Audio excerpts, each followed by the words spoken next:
Почитувани гледачи, добра вечер. Среда е 19 часот и 15 минути. Вие сте во вистинско време на вистинската фреквенција. Политичкиот магазин Трета порта и оваа недела го пребаруваше интернет просторот и тука, на едно место, ќе ви ги представиме најинтересните анализи, колумни и коментари. Неизбежна тема во оваа емисија се студентските протести, па така речиси сите надписи во медиумскиот простор се на оваа тема. Многу реакции има на социјалните мрежи, тоа што е нормално, значи социјалните мрежи, пред се социјалната мрежа Facebook, која најмногу се користи во Македонија, предничи на ова поле. Тука се собрани сите коментари, сите реакции околу протестите. Мора да кажеме дека поголем дел од оние кои коментираат на социјалните мрежи, пред се на Facebook, ги поддржуваат студентите, но има и различни мислења, а ќе ги видиме и тие. Емисијата ја почнуваме со коментар на еден од најчестите корисници на Facebook, тоа е Владко Васил. Оние кои користат Facebook го знаат неговиот профил. Овој пат Владко Васил се огласи и ги поддржа студентите. Еве го неговиот пост пред самиот почеток на студентските протести, кој вели: денес Македонија е пред државен испит. Оној кој сака да го положи, без да полага, нека дојде на протест. Се гледаме таму. И тука ќе видиме некои од коментарите. Еве, веднаш има некој кој не се согласува. Еден Facebook корисник вели: подобро да се седнете и да се научите, него да бркате политики. Оти многу има со дипломи што не ја знаат таблицата, а седат по канцеларии и страдаат многу луѓе поради нивната неспособност. Па тука еден му одговара: тие што се со дипломи и не знаат таблица, ги ставил истиот човек на таа позиција и сега бара да се полага испит. Парадокс. И уште еден: таквите што ти ги споменуваш се советници во штабот на Грујо. Тоа се коментарите под постот на Владко Васил. А продолжуваме со Facebook статус на аналитичарот Арсим Зеколи, но неговите Facebook статуси многу често прераснуваат и во мали скратени колумни кои потоа се пренесуваат од останатите медиуми. Многу често неговиот Facebook профил е еден своевиден ѕид на кој што се објавуваат неговите мислења, а потоа голем број на портали тие ги пренесуваат. И овој пат неговиот Facebook статус е интригантен. Арсим Зеколи пишува: видливата потресеност на власта од утрешните студентски протести не е дотолку поради гневот, туку поради живоста на младите. Таа прослава на животот на палавите клинци ја иритира владино коалиционата култура на смрт, како потврдна манифестација на джабалукот на злото, осудено на неизбежен пораз од доброто. Токму тој джагор на илјадници млади луѓе, разлеани низ улици, е глогов колец во срцето на гробарското десничарство и нечестниот морализам. Вибрантна жива боја, истурена врз црно-белиот аналфабетизам, сноп дневно светло во усмрдена мрачна канцеларија, во која кожата на скапаниот бюрократ се спојува со кожата на одамна закланата свиња. Таа младост, која го слави животот, ја депримира политичката некрофилија, бидејќи го насетува неминовниот пораз и ја најавува нејзината смрт. Тие едноставно ја мразат пролета. Тоа е Facebook статусот на аналитичарот Арсим Зеколи, кој оваа недела воодушеви многу. А Бранко Геровски, главниот одговорен уредник на Слободен печат, пишува исто така за студентските протести. Тој го повикува председателот Иванов. Очекувам председателот Иванов денеска да им се придружи на своите студенти. Се друго би било недостојно за еден професор. Па така има веднаш коментари. Тешко да дојде. Ќе оди на патерица на ручек. Вчера пустеше, Свети Георгија посем беше, денес ке мрси во некое село. Па има обеќање лудом радовање, тука се припишува познатата српска поговорка. Ха-ха-ха ме насмеа, му личи да дојде и да одржи час, одговара Геровски.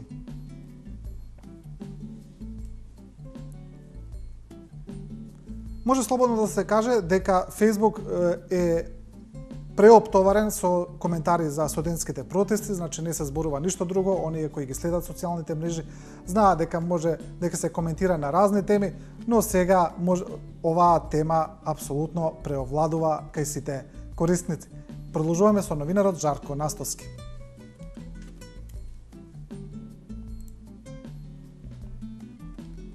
Настоски, кој е новинар и е родом од Тетово, го пишува ова. Татко ми кажува, вчера во Тетово, комши албанци во Борекджилница, Римини зборувале за студентскиот марш и студентското движење. Како тоа може да покрене многу повеќе и да значи многу повеќе за државата. Многу ми израдува тој муабет. Тој е Facebook статусот на Настоски. А еден од честите Facebook корисници, Милесит Никовски, кој е и поранешен колумнист, овие случувања ги споредува со немилите настани околу стрелањето на учениците во Српски Крагуевац во Втората светска војна. Ситниковски сега пишу. Во Крагуевац професорите не ги напуштеле своите ученици и заедно со нив застанале пред цевките на пушките. Професори, нема да пукаат на вас, каква и да ви е политичката определба, вашето место е до вашите ученици и студенти. И тука има еден коментар од новинарот Миодраг Мишолик. Ама тие биле професори, ова се само примени на работа во школо, примени од партија, тие на кои учениците не им се важни.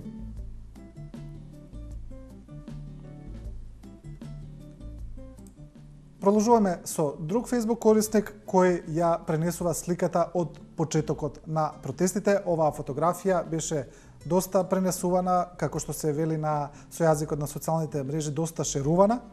И еве ја, сега ќе ја видиме. Тоа е таа фотографија.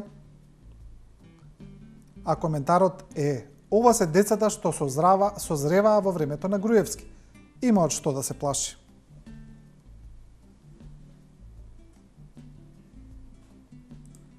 Одиме со аналитичарот Тони Науновски, кој има напишано колумна со наслов "Каде греши ВМРО ДПМН". И сега оваа колумна се однесува најмногу за студентските протести. Па Науновски го пишува следното. Конфузијата која во јавноста се создаде со различните, често и меѓусебно спротиставени изјави на официјалните представници на власта во однос на така нареченото екстерно тестирање, државен испит поделен на два дела, не е главна причина за најавените масовни протести. ВМРО ДПМН самите се виновни за оваа потенцијално кризна состојба. Тие не сваќаат дека протестите се своевидна синтеза на револтот против се што е лошо во оваа држава, а што тие во најголем дел не успеа да го променат во опфат од сиромаштија до дискриминација на македонскиот народ во својата држава. Главен проблем е конформизмот и желбата да се задржат што подолго привилегиите на власта без преземање потенцијално ризични големи промени во општеството и државата, при што празните зборови треба уште време, се буквално само празни зборови и неуверливо оправдување по цели 8 години власт. Тоа е колумната на Тони Науновски "Каде греши ВМРО ДПМН". А минатата недела, доста реакции на социјалните мрежи и на интернет просторот, во просторот на колумните, на анализите, на коментарите, предизвика и говорот на премиерот Груевски, кој беше одржан на Конвенцијата на жени на ВМРО ДПМН. Во тој говор премиерот Груевски таргетираше повеќе настани, меѓу кои и студентските протести, каде го повтори својот став дека студентите се изманипулирани од опозицијата, дека опозицијата стои зад протестите и тој дури го повика СДСМ, како што кажа премиерот, цитирам, да не се кријат позади децата, туку самите да организираат митинг и да излезат во јавноста. Гордана Дуњак од Утрински вестник напиша колумна, напиша анализа, коментар на оваа тема.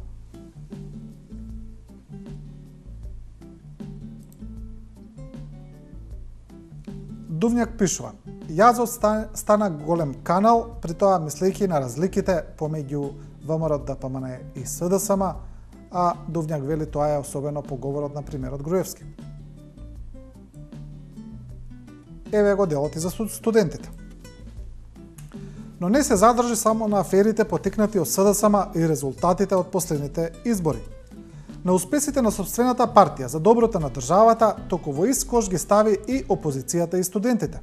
уште еднаш ги обвини студентите дека биле партиски инструирани и дека дозволиле опозицијата да ги изманипулира со екстерниот испит, кој бил само државен испит и тоа поделен на два дела. Опозиционерите ги повика да не се кријат за децата, иако биле големи мажи сами да се организираат митинг. Како и многу пати досега, Груевски стрелаше право во центарот на метата и ја погоди целта. Веднаш по ова, преку својата Facebook страница се огласи студентскиот пленум, кој цитираше мисла на миротворецот Ганди.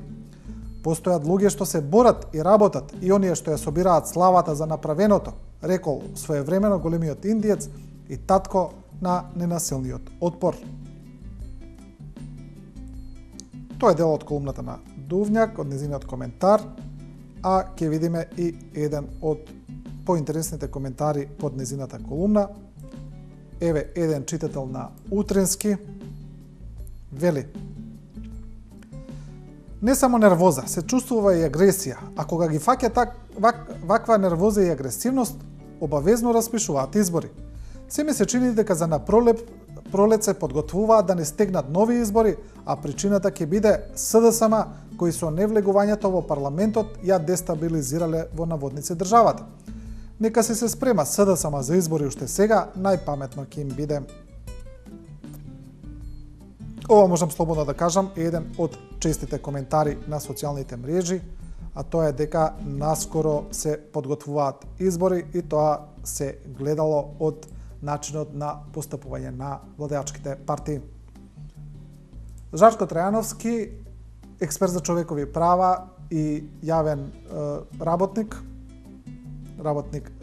јавен активист, сега има Facebook статус исто така за студентските протести. Трајановски пишува: еве што владата се фали пред инвеститорите во Лас Вегас, дека сме биле најмлада земја во Источна Европа. 42% од населението не било по 30 години, дека сме имале висок интелектуален потенцијал, 98,9% од средношколците се запишале на факултет, дека сме имале 63.000 студенти и повеќе технички школи во секој град, дека дипломираните инженери се признаени на врвните глобални универзитети, дека 6% од бруто домашниот производ се троши на образование, во споредба со САД 2,9 и Германија 1,1. И сега, после толку фалење со студентите, високото образование и вложените средства во него, поборниците на државниот испит, екстерно оценување, не соопштуваат дека македонските студенти имаат најниско ниво на знаење во споредба со студентите од сите други европски земји и дека тонеме во незнаење и неписменост. Ма овде некој мора да суши лаже. Ете, тоа е коментарот на Жарко Трајановски. Продолжуваме сега со коментар на Бојан Стојановски, кој вели дека е член на извршниот комитет на ВМРО ДПМН. Стојановски е еден од оние кои се залагаат за екстерно тестирање, така вели, и ги дава своите аргументи зашто е тоа така.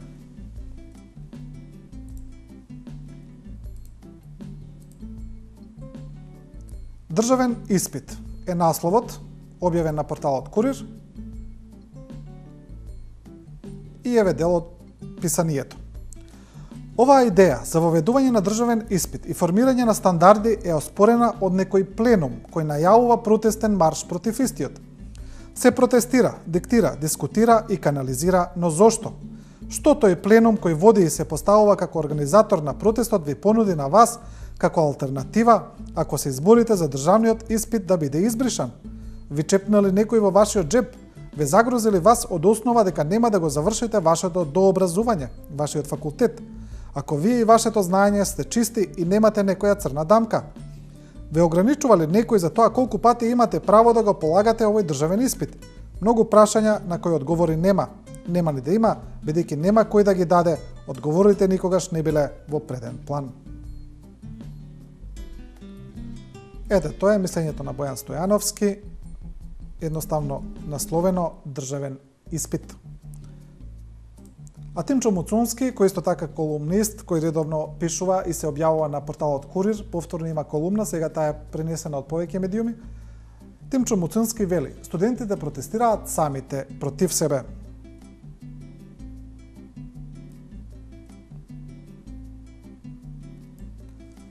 Посебно е клучно тоа што истиве реформи не се однесуваат лично кон овие генерации кои што протестираат. Во оваа ситуација или се работи за протест кој сам по себе е безцелен или се работи нешто што се нарекува политичка обструкција. Ова го толкувам на таков начин, пред се бидејќи во легислативниот процес не постои никаква задолжителна обврска за одвивање на јавна расправа. Токму јавната расправа ја покажува желбата на владата за вклучување на сите засегнати страни во создавањето на еден квалитативно добар реформски чекор. Тоа го пишувам Муцунски. Во колумната насловена "Студентите протестираат сами против себе".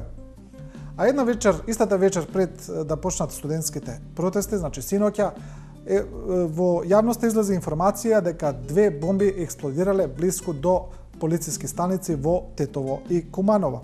Подоцна од надлежните излегува информации дека бомбите не биле блиску до полициските станици и дека едното не било бомба, но ова се треба се уште да се доистражи и да се излезе со конечни информации. Но дел од оние кои ја следат состојбата, аналитичари и новинари, велат дека целата состојба им е симптоматична, а тоа е токму такви експлозии да се случуваат една вечер пред најавените студентски протести. Па еве што пишуваат. Едмунд Адеми, аналитичар, колумнист, вели: нападнати полициските станици во Тетово и Куманово. Ало, дечки, можете сами себе се да се фрлите кашикари колку сакате, ама тие финти не палат веќе.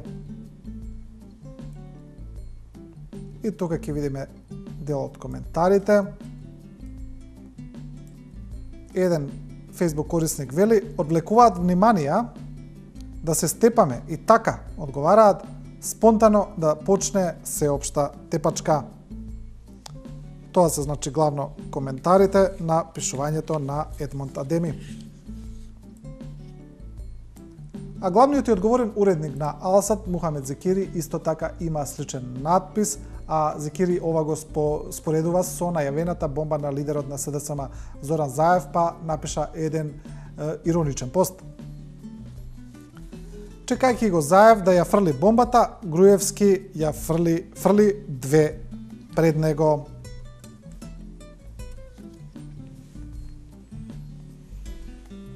Тоа е мислењето на Мухамед Зекири, главниот одговорен уредник на Алсат, а тука некаде ќе завршиме со студентските протести, емисијата ќе ја завршиме со уште неколку теми. Значи, изминатата недела се објави предлог промена за државниот грб, како што им е познато на сите, не верувам дека има некој што не видел. Сега се предлага стариот државен грб, тоест оној кој се уште е во важност, да се замени со нов, а тоа е разгневен лав црвен на жолт штит. Имаше доста коментари околу ова, особено на социјалните мрежи, но тука ние ќе видиме дел од нив. Новинарот Звездан Георгиевски напиша цела колумна насловена едноставно како грб.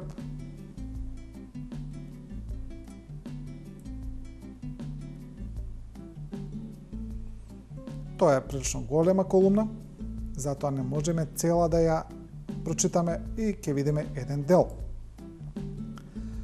Но како и да е, спојот на коњите и лавовите во македонската понова хералдика, како да се репризира со предлогот на владата за новиот македонски грб.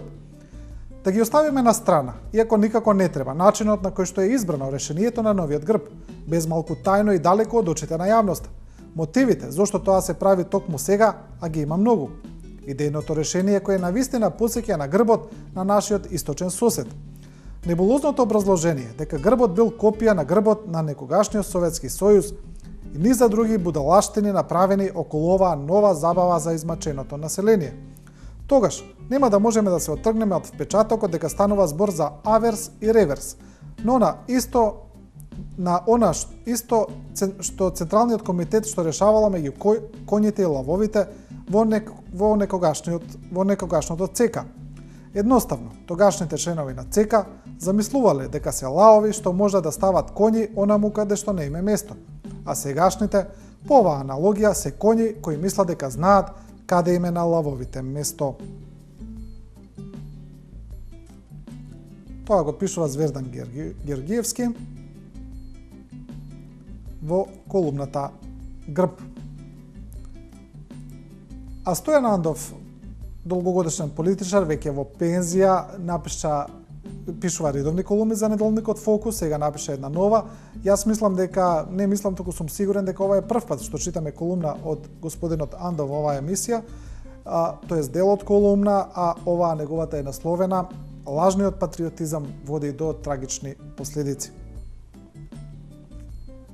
И тука се ставени дел од членовите на владата, премиерот Иванов, председателот Иванов, премиерот Груевски, министри, градоначалници, значи се со фотографијата се илустрира извршната власт.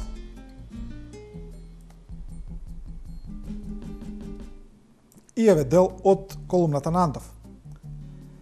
Ме оптоварува стравувањето дека и денес македонската политика ја водат некомпетентни луѓе, кои ниту имаат реална оценка и представа за вистинските сили и потреби на народот и државата, ниту пак се грижат за да дојдат до нив.